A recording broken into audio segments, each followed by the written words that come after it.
Welcome to our channel Life Insights. This time we are going to express our views on Tarun Sagarji Maharaj, who was a very popular Jain Acharya in the recent past. He was born in the year 1967, June 26, in a village Tamu in Madhya Pradesh. He belonged to the Digambar sect of Jainism. We know that Jainism has two sects, namely Digambar and Swetambar. Swetambar means one is allowed to wear a white dress. On the other hand, Digambar Acharyas are not allowed to wear a dress. Hence, Digambar Acharyas remain without dress. Now, Tarun Sagarji Maharaj belonged to the Digambar sect of Jainism. At the age of 14, he became a Jain monk. From that day onwards, he was continuously giving lectures on Jainism. His lectures were so simple and direct.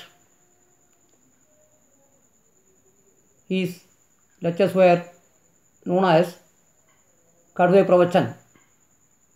Kadve Pravachan means tough talking. He used to tell the followers very directly. He was so sincere in his approach. There was no gap between his teaching and his living. Such a sincere person, it is very difficult to find nowadays. We can find all those attributes in Tarun Sagarji Maharaj. If a seeker is sincere, certainly he will be interested in Tarun Sagarji Maharaj. Tarun Sagarji was invited by so many governments like Madhya Pradesh government, Gujarat government, and so many other governments. He used to give lectures on Jainism. He strictly followed the teachings of Mahavira. Once somebody asked Tarun Sagarji Maharaj whether he has attained to Tirthangara or not. He replied that he was on the path to become a Tirthangara. His answers were very direct. He even commented about Osho. About Osho, he told he is a most attractive spiritual guru. Even though Osho's approach is something quite different from Tarun Sagarji Maharaj, it seems that both they have great understanding as far as spirituality is concerned. Even Tarun Sagarji Maharaj commented that Osho's lectures are very, very sweet. Those who are interested in spirituality must read his books. Similarly,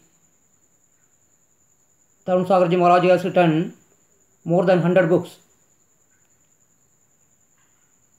Those books are very useful for his followers. Then, at the age of 51, he was suffering from so many diseases. He was taken to the hospital, but he did not like to be treated. Then he went to Radhapuri temple at New Delhi,